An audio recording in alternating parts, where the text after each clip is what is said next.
नमस्कार, स्वागत है आपका कार्यक्रम रूबरू में। और हर बार की तरह इस बार भी हम एक नई शख्सियत को आपके सामने लेकर आए हैं। इनका परिचय करवाने से पहले मैं आपको इनके बारे में बता दूं कि आप जब इनसे मिलेंगे या इनके कामों को जानेंगे तो आपको ऐसा लगेगा कि जो एक आम नेता की छवि आपके दिलो दिमाग में, जो समाज सेवी की छवि आपके दिमाग में है, वो उभर कर आएगी। ये कभी सड़क पर निकल जाते हैं तो कभी खंभों को साफ करते हुए दिखते हैं, कभी तारों से उलझते हुए दिखते हैं, तो कभी किसी के घर में सफाई करते हुए दिखते हैं। ये नेता लगते ही नहीं है, बल्कि ये आप में से एक लगते हैं। और ऐसे ही हैं मध्य प्रदेश के ऊर्जा मंत्री श्री प्रद्युम्न सिंह तोमर जी, जो कि हमारे साथ हैं। सर, आपका बहुत बहुत स्वागत है हमारे चैनल पर। धन्यवाद आपका। सर, मध्य प्रदेश बिजली की समस्या और आपका विभाग, क्या कहेंगे? देखिए, मध्य प्रदेश में मुझे बहुत अच्छी तरह से याद आ रहा है 2003। इस समय बिजली के लिए लोग इंतज़ार करते थे कि कब आएगी और कब जाएगी। उसके बाद 2003 के बाद जब प्रदेश में भारतीय जनता पार्टी की सरकार लौटी, माननीय शिवराज सिंह जी मुख्यमंत्री बने, उसके बाद बिजली की स्थिति सुधरना शुरू हुई। चाहे वो जनरेशन साइड में हो, चाहे वो हमारा जो वितरण कंपनियां हैं उनकी लाइनों का विस्तार हो, ट्रांसफार्मरों की संख्या हो, ये हर क्षेत्र में काम हुआ। और आज लगभग हम संभाग में स्त्री जो मुख्यालय हैं वहाँ पे एवरेजन 23 घंटे से लेकर के 45 मिनट तक की बिजली हम देते हैं। जिला मुख्यालयों पे भी ऐसे हर क्षेत्र में हम पर्याप्त बिजली दे रहे हैं। अब कोई एक्सीडेंटल घटना हो जाए, आंधी आ जाए, तूफान आ जाए, या कोई पक्षी या टकराने से कोई ट्रिपिंग हो जाए, उसको छोड़ करके किसानों को हम निर्बाध रूप से 10 घंटे बिजली देते हैं। ये मध्य प्रदेश देश का एक ऐसा प्रदेश है जिसमें इस वित्तीय वर्ष में, पिछले तो है ही, अभी इस वित्तीय वर्ष में हम लगभग 5000 करोड़ घरेलू उपभोक्ताओं को सब्सिडी देते हैं। जैसे 100 यूनिट बिजली 100 रुपये में दिया, इसमें हम कम से कम 450 रुपये की सब्सिडी देते हैं। 450 रुपये की हम सब्सिडी देते हैं। और किसानों को हम जो 31 लाख उपभोक्ता हैं लगभग, उनको लगभग 16,000 करोड़ रुपए की सब्सिडी देते हैं। मान लो 92 पैसे 1 रुपये में से हमारी सब्सिडी होती है और 8 पैसे उपभोक्ता का बिल होता है। ये मध्य प्रदेश जिसमें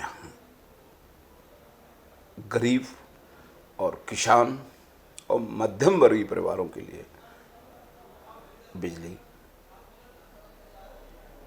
और हमारे व्यापारियों के लिए भी, उद्योग क्षेत्र में भी, हर क्षेत्र में हमारा निर्बाध रूप से बिजली देने की कोशिश है और कर रहे हैं। बिजली बिल को लेकर गाये बगाए आवाज़ आती रहती है कि ज़्यादा बिजली बिल आ रहे हैं, वो भी एक बड़ी समस्या है मध्य प्रदेश में। देखिए, ये आपको मैं बताना चाहता हूँ कि बिजली बिल की जो समस्या आप बता रहे हैं, बिजली बिल के लिए हमारा पूरा विभाग, तीनों कंपनियां, डिस्कॉम की, पूरब की, पश्चिम की, मध्य, हमारे बड़े निर्देश हैं स्पष्ट रूप से शासन के कि आप ये देखिएगा कि पहले अंकलित खपत कितनी आती थी और आज अंकलित खपत कितनी आती है। बिलों में अंकलित खपत की संख्या कम हुई है। अंकलित खपत के बिल हाँ जहाँ पे आते हैं, जैसे मीटर खराब हो गया या जहाँ पे मीटर चल नहीं पाया, तो वहाँ पे अंकलित खपत की समस्या है।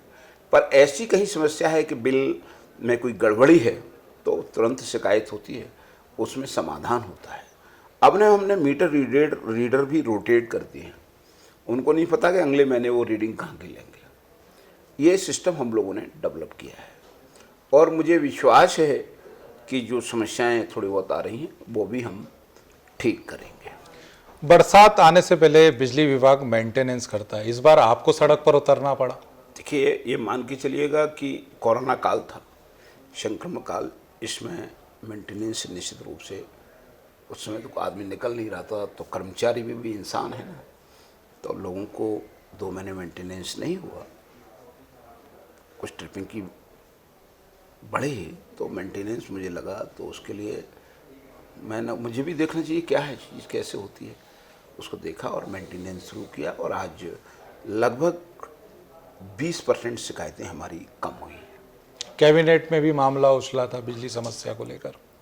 निश्चित रूप से जब कोई समस्या पैदा होगी, कुछ समस्याएं पैदा हुई, तो उसके लिए हमारे साथियों ने भी अपनी बात कही और उनका समाधान हो गया। आजकल बिजली विभाग में एक चीज चल रही है कि मंत्री जी के पास मैटर गया तो तत्काल समाधान होगा। आपने ऑन द स्पॉट जाके एक्शंस भी लिए हैं? बिल्कुल, जहाँ मेरे पास मेरे संज्ञान में आता है, चाहे वो फेसबुक से आए, ट्विटर से आए, और चाहे आम उपभोक्ता के टेलीफोन से आए या कोई मिल कर के कहे, तो ये मेरा दायित्व है, कर्तव्य है। मुझे माननीय शिवराज सिंह जी ने इस विभाग का दायित्व देके रखा है संगठन ने, इसीलिए लिखा है कि आम अंतिम पंक्ति के अंतिम व्यक्ति की समस्या का निदान करना हमारा दायित्व, कर्तव्य है, तो मैं अच्छे से करने की कोशिश करता हूँ। मध्य प्रदेश में बनने वाली बिजली का दोहन मध्य प्रदेश कर रहा पूरी तरीके से? देखिए, मध्य प्रदेश में जो बिजली पैदा हो रही है उसका दोहन भी कर रहे हैं, और इस बार हमारा हर साल एक प्रगतिगत होता है कि हमारी बिजली की मांग बढ़ रही है। जो हमारा बढ़ रही है, इसका मतलब उद्योग भी स्थापित हो रहे हैं और विकास हो रहा है, ये इसका द्योतक भी है। नवीनीकरणीय जो ऊर्जा है, सौर ऊर्जा की हम लोग बात कर रहे हैं, उसके प्लांट्स मध्य प्रदेश में बड़े बड़े लग रहे हैं, लेकिन उन प्लांट्स के अगर उत्पादित बिजली की बात करें तो उनके रेट्स अभी शाजापुर में जैसे 2.35 का रेट्स उसका तय हुआ है, लेकिन जब उसके उपयोग की बात कर रहे हैं तो आउट ऑफ एमपी जा रही हो, मध्य प्रदेश क्यों नहीं? नहीं, उसमें से जो शर्तें हैं, कुछ बिजली हमको मिलेगी, कुछ बिजली दूसरी जगह देंगे, ऐसा नहीं कि पूरी की पूरी बिजली। जो हमारा टैरिफ, जो हमारे तय होता है, एग्रीमेंट होता है, उसके मुताबिक मध्य प्रदेश को भी बिजली मिलेगी। जितनी हमें ज़रूरत है उतनी हम लेंगे, और वो ज़्यादा उत्पादन कर रहे हैं तो बाहर जाएगी। अवैध कॉलोनियों का निर्माण होता है और गाय बगाए जो बिल्डर्स हैं वो अवैध कॉलोनियों का निर्माण कर देते हैं। बिजली समस्या को लेकर भी कई प्रश्न उठते हैं, फिर जब बाद में हैंड ओवर होता है तो उसमें भी बड़ी समस्या आ रही है, और एक ये बड़ी समस्या मध्य प्रदेश में खास तौर पर। देखिए, ये बात आप मेरे संज्ञान में लाए हो, ये बात सही है कि कुछ अवैध कॉलोनियों का निर्माण हुआ जिनमें विद्युत कनेक्शन करने में दिक्कत जा रही, क्योंकि वहाँ का स्ट्रक्चर कौन खड़ा करेगा? कॉलोनी ने खड़ा किया नहीं, आम उपभोक्ता उतना वजन उठा नहीं सकता है। ये परेशानियाँ आ रही हैं। माननीय हमारे प्रदेश के यशस्वी मुख्यमंत्री शिवराज सिंह जी ने इस तरफ काम करना शुरू किया है, अवैध कॉलोनियों को वैध करने का, और इस पर हम उन कॉलोनियों में जिससे हम विद्युतीकरण कर पाएँ, यह कोशिश हमारी। आने वाले समय में कोई ऐसी योजना आपके पास है जिससे मध्य प्रदेश की जो जनता है उसको बिल्स में कुछ कमी देखने को मिल जाए? देखिए, हमने कहा सब्सिडी हम सबसे ज़्यादा दे रहे हैं। हाँ, बिजली में कोई शिकायत है, बिल में कोई उसका जितना मीटर है, मीटर अगर फास्ट है तो उसको चेक कराया जाएगा, उसमें सुधार होगा। आपका बिजली में अगर हमें कोई और परेशानियां हैं, त्रुटिपूर्ण है, तो उसे सही करेंगे। लाइट की अगर हम लोग बात करें तो क्या आज मध्य प्रदेश के अंतिम छोर तक रहने वाले व्यक्ति के पास लाइट पहुंच चुकी है? देखिए, वैसे ये हमारी कोशिश रही है कि अटल ज्योति योजना, और सौभाग्य से काफ़ी गांव में हमने गांव में विद्युतीकरण कर दिया है। ग्वालियर से आप आते हैं, ग्वालियर विधानसभा की अगर हम लोग बात करें, आपकी विधानसभा की अगर हम बात करें, तो विकास का क्या रोड मैप डिसाइड किया है आपने? ग्वालियर का जिस क्षेत्र से मैं चुन करके आता हूँ, आज देखिए कि वहाँ पे विकास के लिए हमारा सिविल हॉस्पिटल जो 40 बिस्तरी था 100 बिस्तरी किया गया है, उसका भव्य भवन बन गया है। वहाँ पे ब्लड बैंक हो और अन्य सारी सुविधाएं वहाँ पे मिली हैं। वहाँ पे एक हमने प्रसूति गृह का भी एक 50 बेड का बना रहे हैं। SNCU के बच्चों के लिए सुविधा वहाँ कर रहे हैं। एक हमने संजीवनी क्लिनिकें खुली हुई हैं ग्वालियर में, जिससे लोगों को दूर ना जाना पड़े। ये व्यवस्था स्वास्थ्य के क्षेत्र में की है। हमारे यहाँ अच्छे स्कूल भवन बने, उसके लिए हमारा उन भवनों की बनने की तैयारियां चल रही हैं। हर क्षेत्र में हम उसके लिए काम कर रहे हैं। रोजगार को लेकर क्या रोजगार के अवसर? अवसर के लिए भी हम हमारा प्रयास है कि छोटे छोटे कुटीर उद्योग स्थापित हों। उधर भी हमने कदम बढ़ाए हैं। ग्वालियर में हमने हमारा एक स्मार्ट सिटी के तहत एक बस अड्डा का निर्माण भी हो रहा है। खेल के लिए खेल स्टेडियम का निर्माण हो रहा है। एक दिव्यांग के लिए खेल स्टेडियम का निर्माण हो रहा है। हमारे क्षेत्र में अच्छे पार्क हों तो पार्कों का भी निर्माण हो रहा है। रोड अच्छे हों, उनके लगभग 70 से 80% रोडों के निर्माण अच्छी क्वालिटी के हो चुके हैं। कुछ रह गए हैं, उनका काम जारी है। गंदे पानी की हमारे यहाँ बहुत समस्या थी, उससे लगभग अब 70 से 80% समस्या का निदान हो गया है। 20% जो रह गई हैं उनका निदान हम लोग कर रहे हैं। ये हमारा ग्वालियर के विकास में हम लोग जो कर सकते हैं, पूरी सरकार अपनी ताकत के साथ कर रहे हैं। पार्टी बदल गई, प्रद्युम्न सिंह तोमर वहीं ग्वालियर से हैं और जीत कर आए। जनता ने भरोसा आपके ऊपर लगातार जताया, आधार क्या रहा उस भरोसे का? देखिए, मैं कल भी मैं नहीं जीता, आज भी मैं नहीं जीता, जीती वहाँ की जनता है। मैं तो सिर्फ उनका सेवक हूँ, सिपाही हूँ, एक नुमाइंदा हूँ मैं उनका। मेरा कर्तव्य है कि ईमानदारी से सेवा करूँ, और जो ईमानदारी से सेवा करोगे तो प्रसाद तो मिलता है, और वो प्रसाद जनता ने मुझे दिया है। आपके बारे में कहा जाता है कि कोई सुनता नहीं तो आप खुद सड़क पर निकल जाते हैं, सफाई करने लगते हैं। देखिए, मेरा ये कहना है कि मैं ये नहीं, आप ये बताइए, आपका घर है जहाँ आप रह रहे हैं, इस घर में अगर एक दिन सफाई कर्मी आपका प्यून नहीं आया तो इसकी सफाई नहीं होगी क्या? या होनी चाहिए? होनी क्या चाहिए। उसको हम नहीं कर सकते? हम भी तो इंसान हैं, और सफाई करने वाला भी इंसान है। अगर हम गंदगी करेंगे तो उस गंदगी की सफाई कौन करेगा? हमको स्वयं करनी चाहिए। गंदगी हम फैलाएं और सफाई दूसरा करे, तो इस बात का संकोच क्यों? ग्वालियर मेरा परिवार है, तो रोड पे अगर मुझे गंदगी मिलती है, अगर नाले में गंदगी मिलती है, तो उसके लिए मैं नगर निगम के अधिकारियों को भी कहता हूँ, वो भी आते हैं, वो भी कर रहे हैं, पर उस काम को जब तक मैं थोड़ा सा करता हूँ तो उनका भी मनोबल बढ़ता है। कमी कहाँ रह गई? स्वच्छता अवार्ड इंदौर भोपाल लेके जाता है, ग्वालियर देखिए, पहले ग्वालियर 59वें नंबर पे था, आज ग्वालियर 13वें नंबर पे आ गया सफाई में। और अब लड़ाई हमारी पहले नंबर के लिए, दूसरे नंबर की लड़ाइयों में हमारा ग्वालियर शामिल होने जा रहा है। तो ये परिवर्तन वहाँ की जनता जनार्दन के कारण, वहाँ के कर्मचारी और अधिकारियों के कारण संभव हो रहा है। ग्वालियर को लेकर क्या सपना देखते हैं? ग्वालियर को देख करके, ग्वालियर, देखिए, सपना हमारा बड़ा साफ है।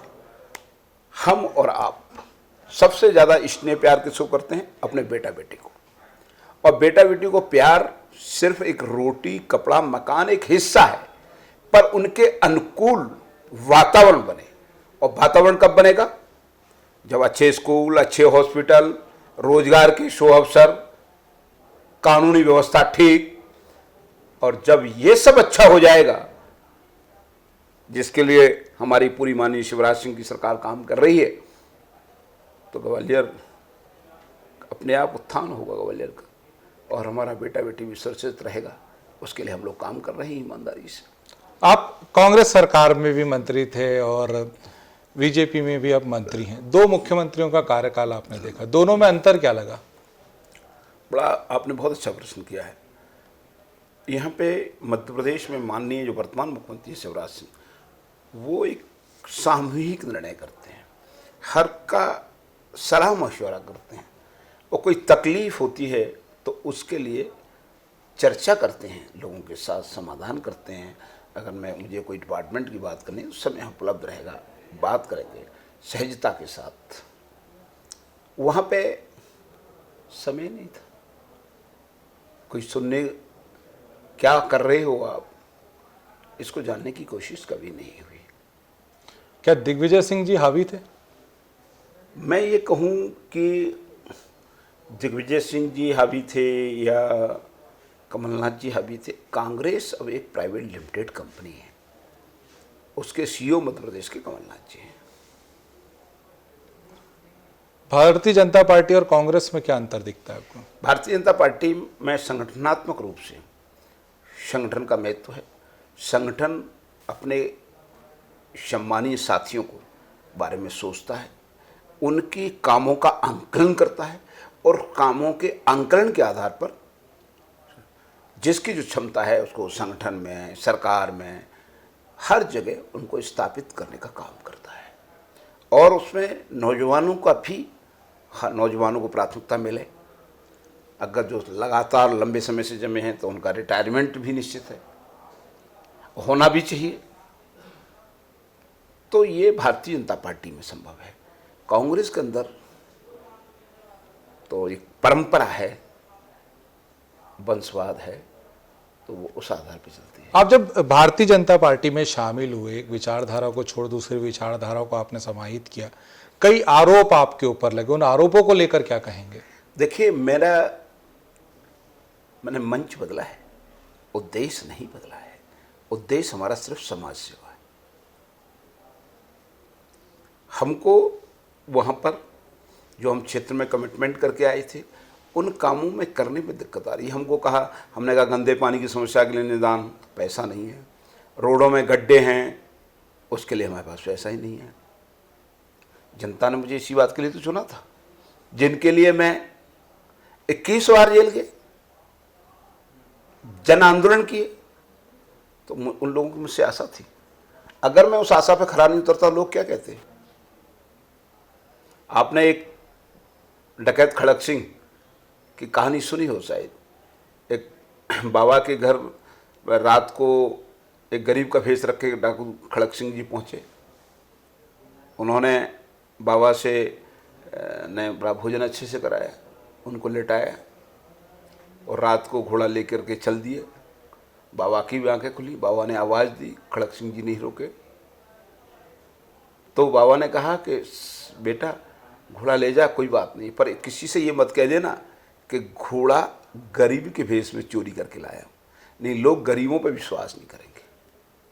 अगर प्रद्युम्न सिंह तोमर ने जो जनता के साथ संघर्ष किया और उन्होंने मुझे इस लायक बनाया, अगर मैं उन वायदों पर खरा नहीं उतरूंगा तो लोग मेरे जैसे आने वाले संघर्षशील लोगों को विश्वास कैसे करते हैं? उस विश्वास को कायम रखने के लिए मैंने अनेक बार पार्टी बदलने से पहले अनेक बार कैबिनेट में खड़े होकर के आवाज़ बुलंद की थी कि ग्वालियर का हक ग्वालियर को दो। आप 100 करोड़ रुपए अगर छिंदवाड़ा को दे रहे हो तो कम से कम 10 करोड़ रुपए तो ग्वालियर को दो। जब ये बात नहीं सुनी जा रही थी, जनता की आवाज़ को रौंदा जा रहा था, तो फिर मुझे क्या करना चाहिए था? सिंधिया जी का क्या कहना है? सिंधिया जी भी एक, उनका उद्देश्य समाज सेवा करना है और मैं आज उनको माननीय देश के यशस्वी प्रधानमंत्री नरेंद्र मोदी जी ने काम करने का शुभ अवसर दिया है और वो समाज की सेवा में काम कर रहे हैं। सिंधिया जी के बड़े करीबी आप माने जाते हैं। अभी दिल्ली में भी आप उनके साथ थे कुछ दिन पहले और हमेशा उनके साथ रहे हैं। क्या रिश्ता है आप दोनों का और किस तरीके से सामंजस्य होता है? देखिए, वो एक वरिष्ठ नेता है। मैंने उनके सानिध्य में काम किया है। उनके अंदर मैंने देखी समाज सेवा की ललक, जज्बा,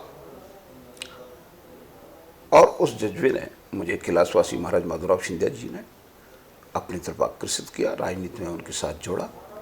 जब से मैं राजनीति में उनके सानिध्य में काम कर रहा हूँ और उनका स्नेह और आशीर्वाद है मुझ पर। आप बिलोंग कहाँ से करते हैं? ग्वालियर से ही हैं? नहीं, मैं राजनीतिक बेसिक रूप से ग्वालियर में करता हूँ, परंतु मैं रहने वाला बेसिक मुरैना डिस्ट्रिक्ट में अंबा तहसील है। मेरा नावली गांव है। मेरा जन्म ग्रामीण क्षेत्र में गांव में हुआ है। कैसा रहा जीवन? कहाँ से शुरुआत की और राजनीतिक? मेरा जन्म गांव में नावली में हुआ मेरी पहले दूसरे की क्लास की पढ़ाई, तीसरी क्लास की पढ़ाई गांव में हुई। और मुझे बहुत अच्छी तरह से याद है कि उस समय मेरी थोड़ा सा मैं लेट पहुंचा था, तो एक शिक्षक ने मेरी बहुत ज़ोरदार, एक हरी संटी होती तो उससे पिटाई की थी और अच्छे से मेरी पीठ पे उछली थी। पर उस समय उनका मारने का उद्देश्य गुरु का था, हमारा किस तरीके से तुम पढ़ो, आगे बढ़ाने का था। पहले परिजन इसके लिए अगर पिटाई करते थे शिक्षक लोग, तो शिकायत करने नहीं आते थे स्कूल में। पर अब थोड़ा सा परिदृश्य बदल गया है। अब थोड़ा सा भी किसी ने चाटा ही मारा ना, तो हल पहुंच जाते हैं हम के शिक्षक। भाई तो मेरा जन्म हुआ गांव में, फिर मैं अम्बा आया। मेरी 5वीं, पहले बोर्ड होता था, 5वीं का परीक्षा वहाँ से मैंने पास की, 8वीं मैंने वहाँ से पास की, 9वीं वहाँ से पास की। फिर मैं पिताजी के साथ कोरबा चला गया। कोरबा से फिर ग्वालियर आया और 84-85 में हम ग्वालियर आए।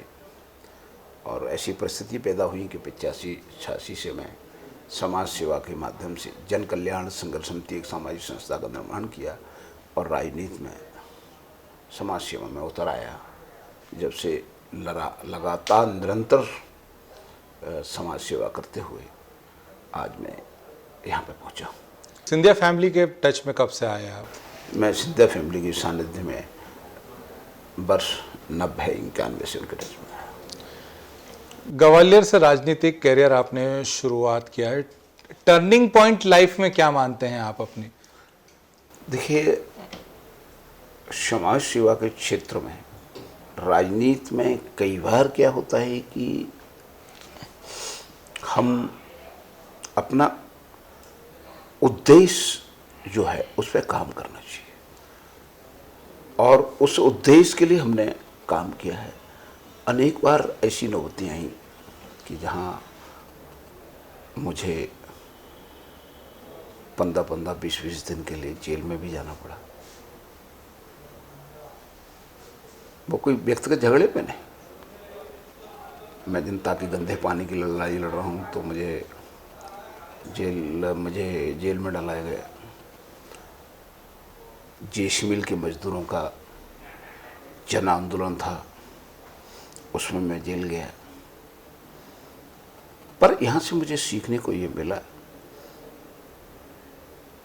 कि आप अगर ईमानदारी से संघर्ष करोगे, मेहनत करोगे, वो व्यर्थ नहीं जाएगी, उसका फल या उसका परिणाम आपको अवश्य मिलेगा। वो विश्वास मेरा मजबूत हुआ और मुझे ईश्वर की कृपा और नेतृत्व ने वो सामर्थ्य देने की कोशिश की कि जिन व्यवस्थाओं के लिए मैं लड़ रहा था, उनको अब सत्ता में आकर के उन समस्याओं को निराकरण करने का प्रयास कर रहा हूँ। ये मुझे सौभाग्य ईश्वर ने और हमारे प्रदेश के मुख्यमंत्री माननीय शिवराज सिंह जी और श्रीमान सिंधिया जी ने दिया है। आपकी कार्यशैली जो है वो 70 से 80 के दशक के नेताओं की है, जो सड़क पर उतर कर काम करते थे।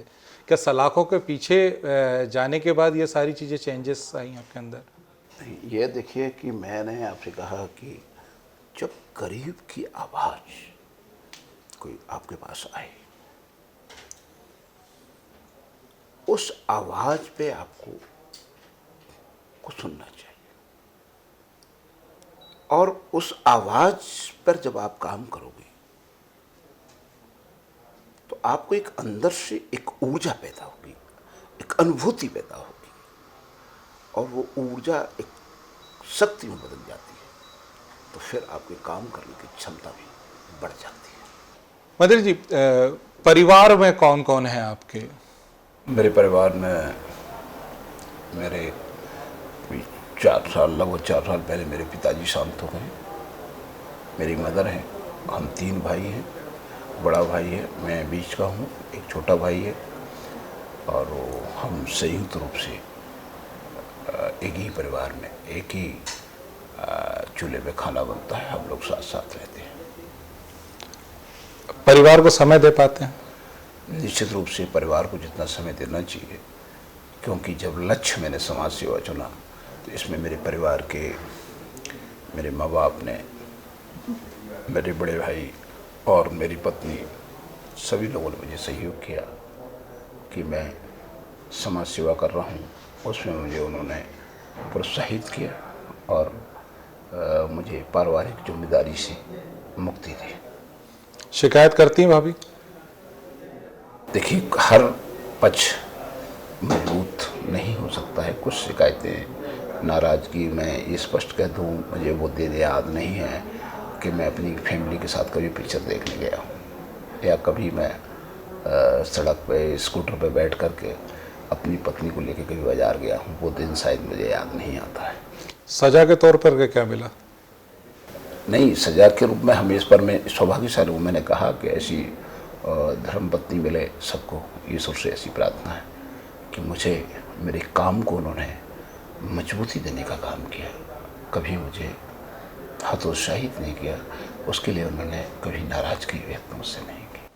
आपके पिता की कोई सी ऐसी सीख जो आपको लगता है कि ये सीख मिलना मुझे बहुत ज़रूरी थी? मेरे पिताजी ने हमेशा मुझसे, उन्होंने एक पुस्तक भी लिखी है, कर्तव्य बोध। उसमें सब लिखा है उन्होंने।